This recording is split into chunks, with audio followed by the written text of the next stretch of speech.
Hi Mark, I'm Alice. I'm going to read the news. The first news topic is Facebook email is going away, in case you notice. Editor's note: Mobile World Congress is the world's largest mobile tech trade show looking at the current state of mobile and where it might go next. Watch CNN International coverage live from Barcelona on 24 February to 28 February. Get the latest live updates from the event on CNN's live blog. CNN. Check your Facebook mail lately? Didn't think so. Apparently not many others did.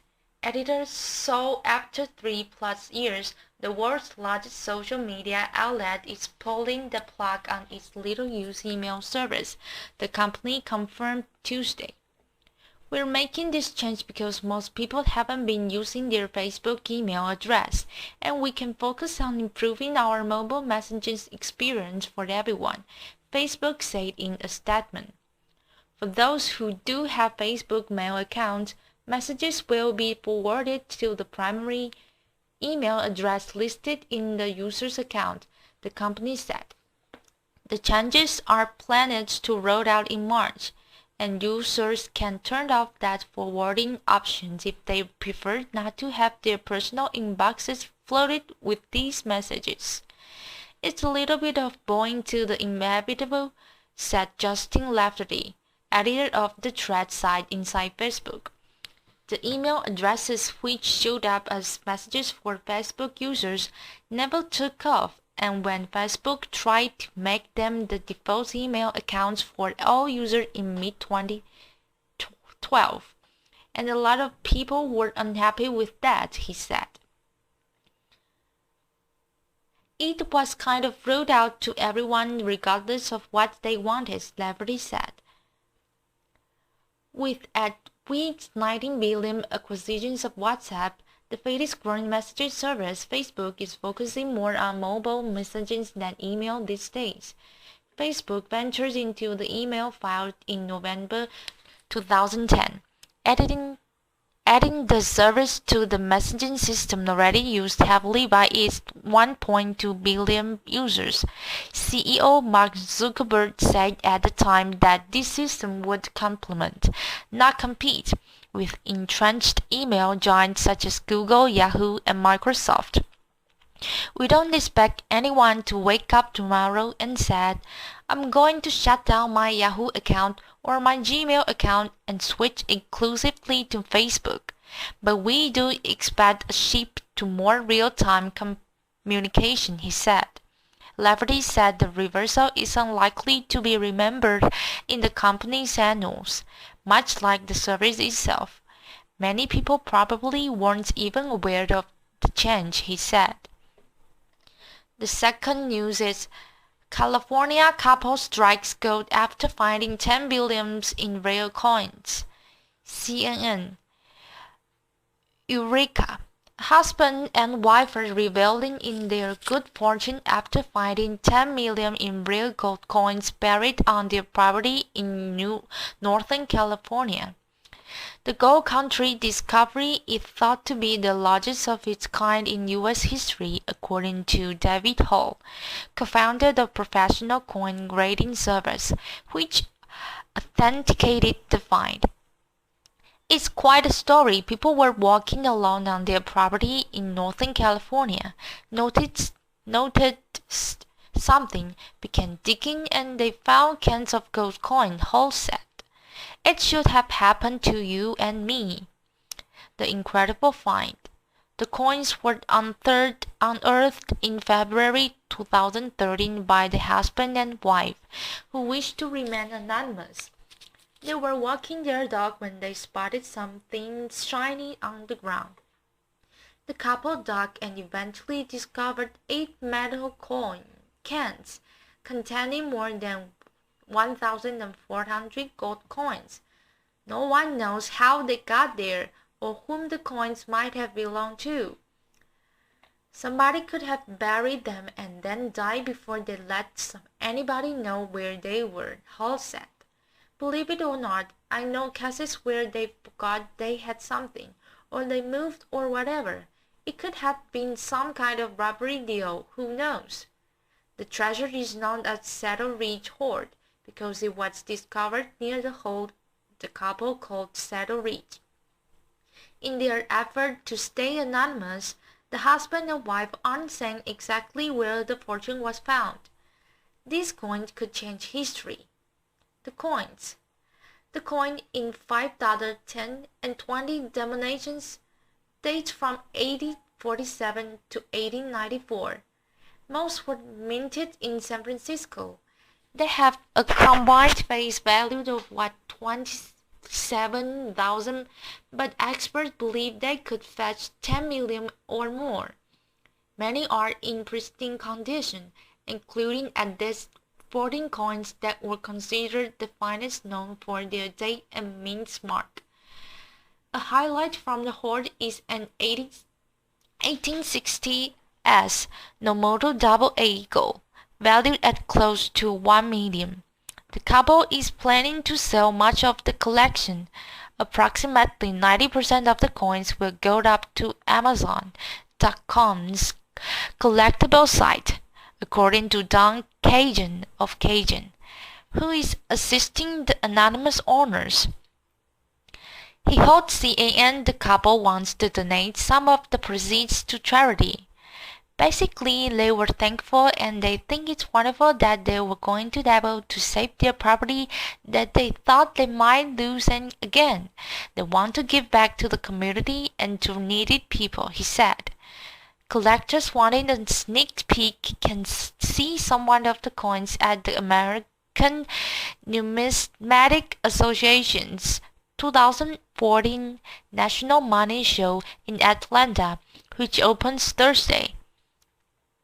Unlike other hoards and treasures, this one includes a great variety of coins struck over many different years, and many of the coins are still in pristine condition, Kagan said.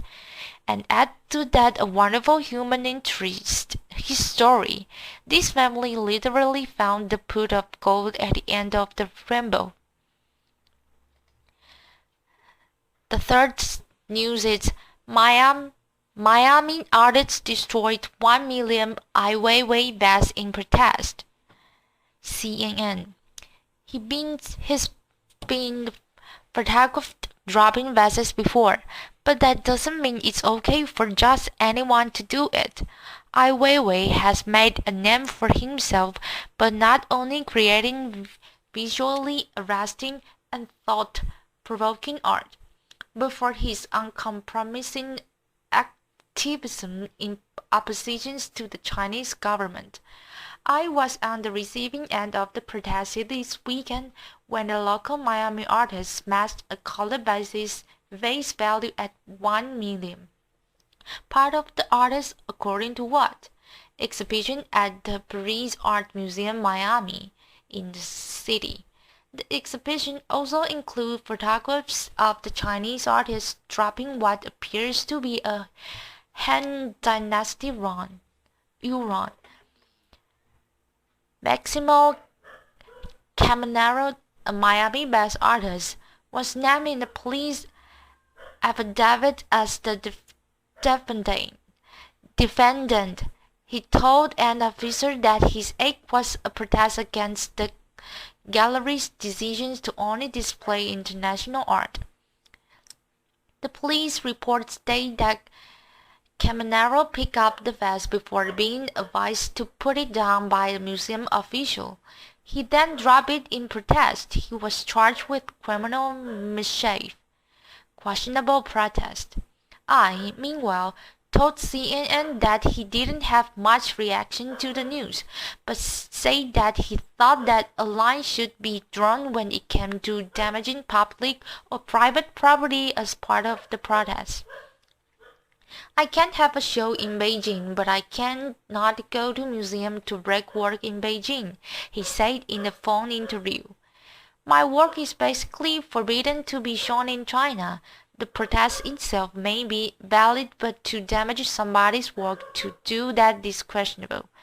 I said he considered his work, specifically the triptych, which shows him dropping an antique urn to be very different. My work belongs to me. It doesn't belong to the public, and also it doesn't belong to somebody else. He said he believes he has been contacted by the gallery, but he isn't taking the loss too seriously.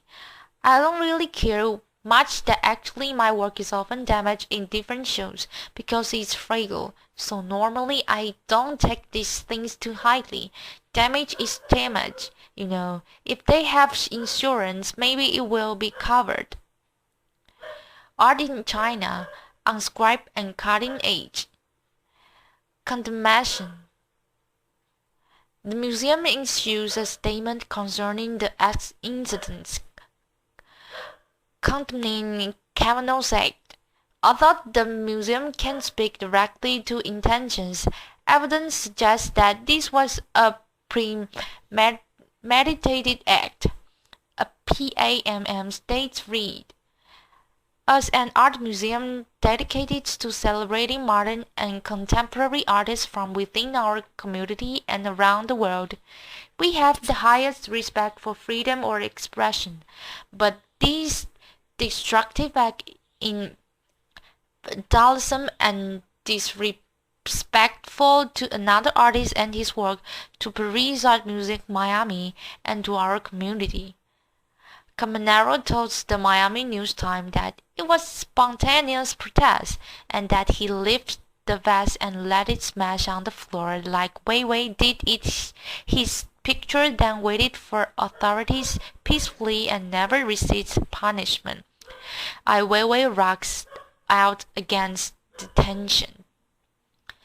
The fourth news is Hong Kong police on alert after China's sex industry crackdown. CAN. Hong Kong police plan to step up efforts against vice operations in the city following a massive crackdown on prostitution last week across the Chinese border, where police in Dongguan raided 2,000 establishments and detained more than 900 people. Senior Hong Kong police expressed fears that the special administrative zone could fill the vice vacuum left after the raids by more than 6,000 police on the Chinese industrial city just 60 miles to the north. Commissioners of Police Andy San Wei Huang told local media that police would be stepping up operations against the sex trade, adding that proliferation of vice in the territory was a concern following the crackdown. This is definitely potential for the sex trade to suddenly grow quick here, but it won't be confined to a rise in prostitution. A senior Hong Kong police official told the South China Morning Post, "It will bring with it all the usual vice that goes with it. Narcotics, money laundering, trade protection." The Chinese Ministry of Public Security on Sunday ordered police across China to step up efforts to tackle the three vices: prostitution, gambling, and drug trafficking, warning officials they would be held accountable for illegal activities. While Dongguan, situated between the large population zones of Shenzhen and Guangzhou, has long been associated with prostitution. It is known as China's Sin City. China Ministry of Public Security has indicated it will not limit the crackdown to the city, and that the operation will also target officials benefiting from the trade.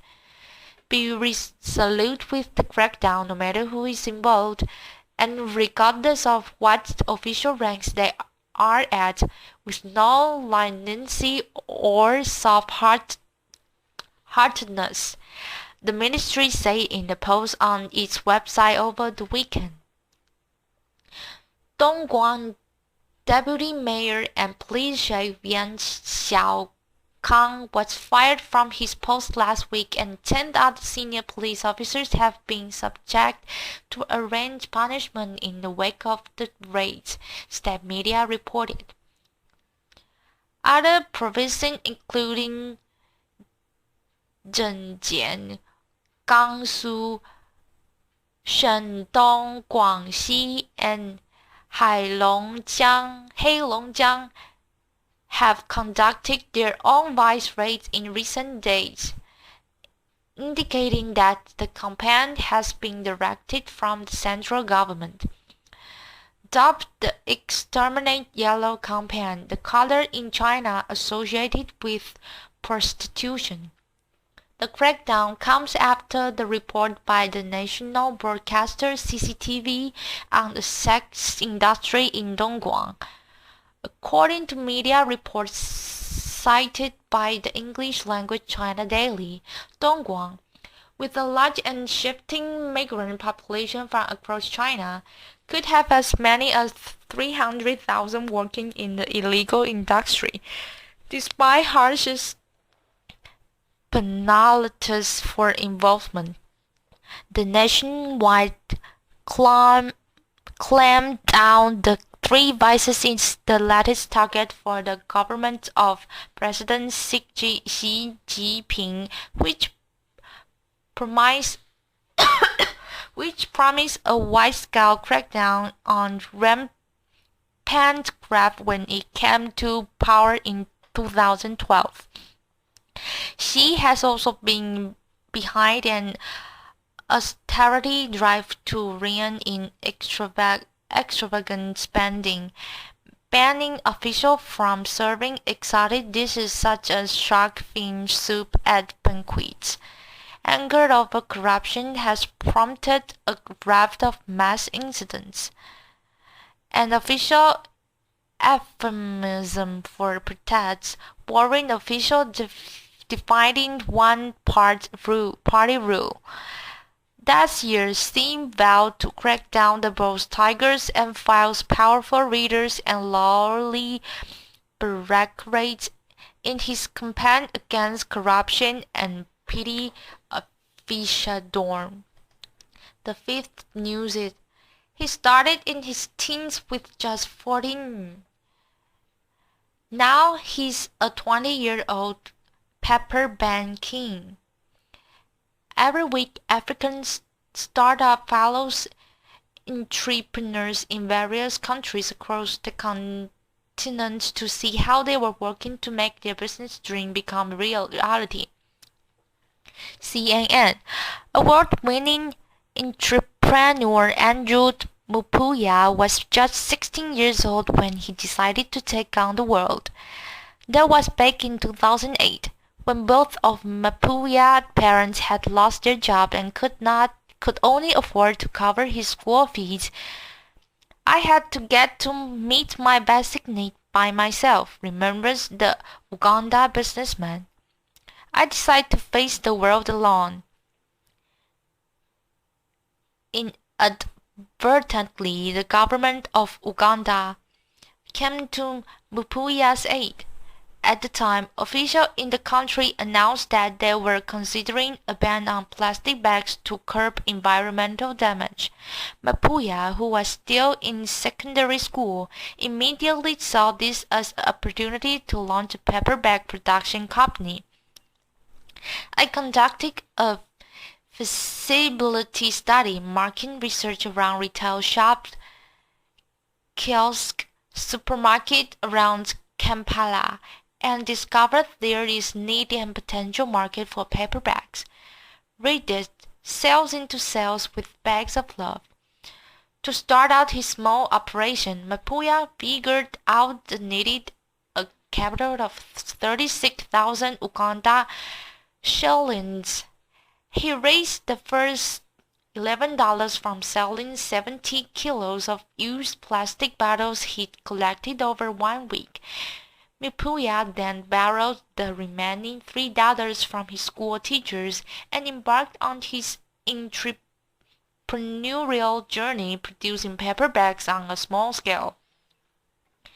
Since then, the business has grown extensively, and today, at the age of 21, Mapuya is the owner of Youth Entrepreneur Link Investment, the first registered Uganda company to make paper bags. The young entrepreneur employs 16 people who produce up to 200,000 paper bags each week. His long list of clients includes restaurants, retail stores, supermarkets, medical centers, as well as multinational companies like Samsung.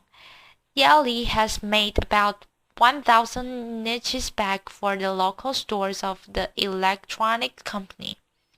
Right now I have 72 clients, says Mapuya. 90% of our clients always come back.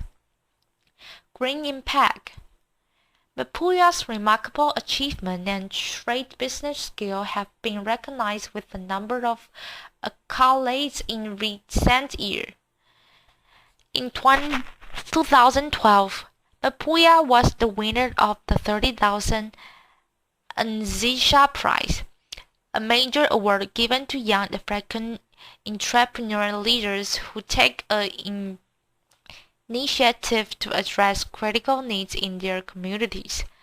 The awards I have won give me courage to push on with my business, say the young entrepreneurs. It shows to me how I am doing the right things, and it helps me define the impact I am creating. Read this: playgrounds made from trash. Uganda has attempted to ban plastic bags in a bid to deal with its acute waste management problem and promote environmental conservation. Yet, they are still used in Kampala and often block drainage system or collect in heaps on the side of the road. Mapuya, however, believes Ugandans will eventually choose paper over plastic, and he even plans to build a recycling operation. A paper bag is eco-friendly. It can easily decompose, he says, but plastic bags take too long, so that it is different. Just the start. For now, Mapuya sources his paper from Nairobi, the capital of Kenya. His business is housed in Kosokoso, a slum just outside Kampala's bustling city center. Here, everything is done by hand and with precision. Yearly employees turn out thousands of bags daily, cutting the paper manually and then folding it and gluing it appropriately. But these take time, and as customer numbers grow, the team cannot keep up with the increasing orders.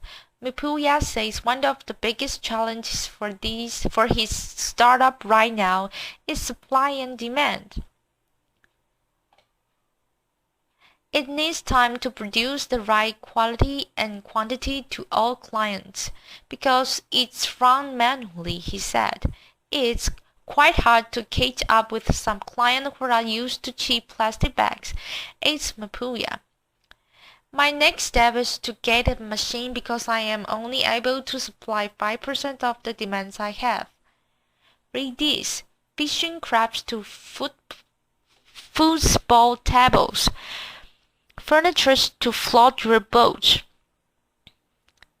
Yet Mapuya said that is a problem that most clients understand, pushing him to keep thinking big and press ahead with his plans to promote environmental conservation.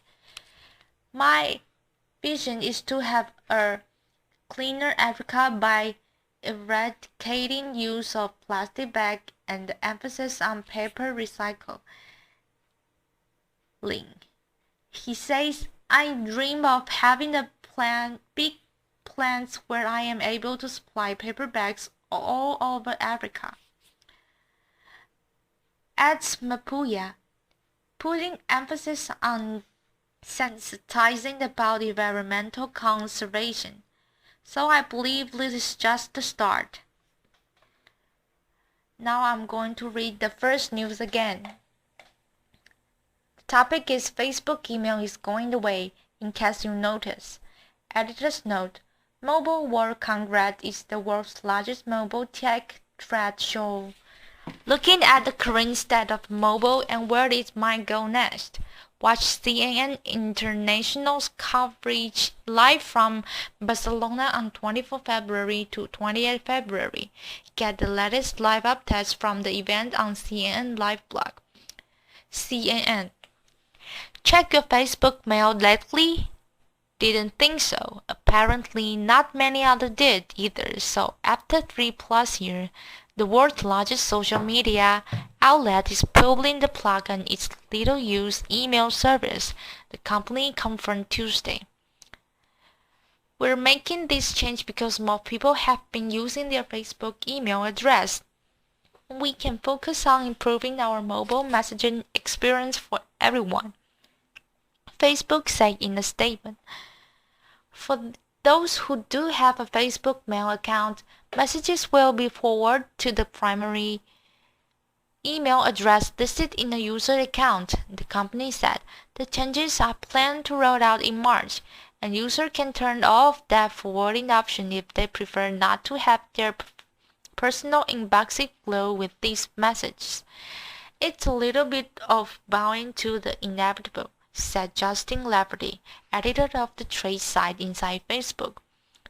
The email address, which showed up as messages for Facebook users, never took off, and when Facebook tried to make them the default email accounts for all users in mid-2012, a lot of people were unhappy with that, he said. It was kind of rolled out to everyone regardless of what they wanted, Lafferty said. With that week's $19 billion acquisitions of WhatsApp, the fast-growing messaging service, Facebook is focusing more on mobile messaging than email these days.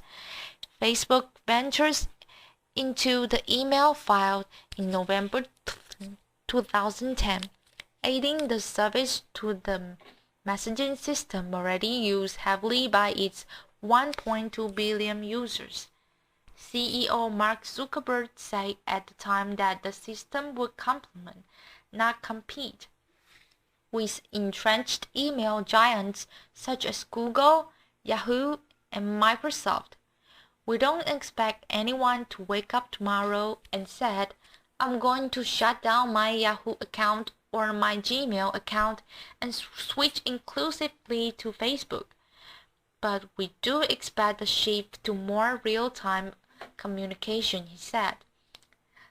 Lafferty said the reversal is unlikely to be remembered in the company annals, much like the service itself.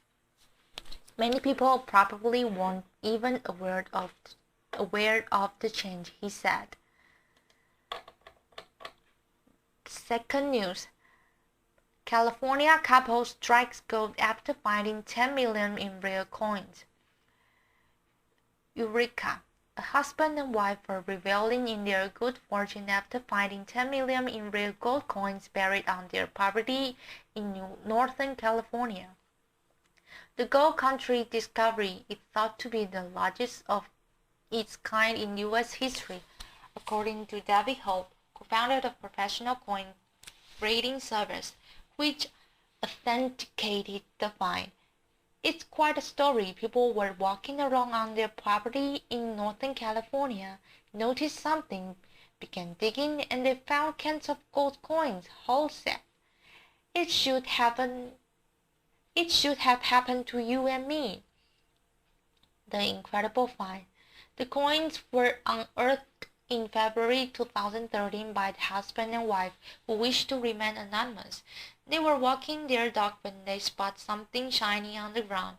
The couple dug and eventually discovered 8 metal cans containing more than 1,040 gold coins. No one knows how they got there or whom the coin might have belonged to, Somebody could have buried them and then died before they let anybody know where they were, he said. Believe it or not, I know cases where they forgot they had something, or they moved or whatever. It could have been some kind of robbery deal, who knows? The treasure is known as the Saddle Ridge hoard because it was discovered near the hill the couple called Saddle Ridge. In their effort to stay anonymous, the husband and wife aren't saying exactly where the fortune was found. This coin could change history. The coins. The coin in 5, 10, and $20 denominations date from 1847 to 1894. Most were minted in San Francisco. They have a combined face value of about 27,000, but experts believe they could fetch 10 million or more. Many are in pristine condition, including at least 14 coins that are considered the finest known for their dates and mint mark. A highlight from the hoard is an 1866 S Nomoto Double Eagle, valued at close to 1 million. The couple is planning to sell much of the collection. Approximately 90% of the coin will go up on Amazon.com's collectible site, according to Don Kagan of Kagan's Inc., who is assisting the anonymous owner. He told CNN the couple wants to donate some of the proceeds to charity. Basically, they were thankful and they think it's wonderful that they were going to be able to save their property that they thought they might lose, and again, they want to give back to the community and to needy people, he said. Collector wanting to sneak peek can see some of the coins at the American Numismatic Association's 2014 National Money Show in Atlanta, which opened Thursday. Unlike other hoards and treasure, this one includes a great variety of coins struck over many different years, and many of the coins are still in pristine condition, Kagan said. And add to that wonderful human interest story, this family literally find the pot of gold at the end of the rainbow. I finished my reading. Thank you.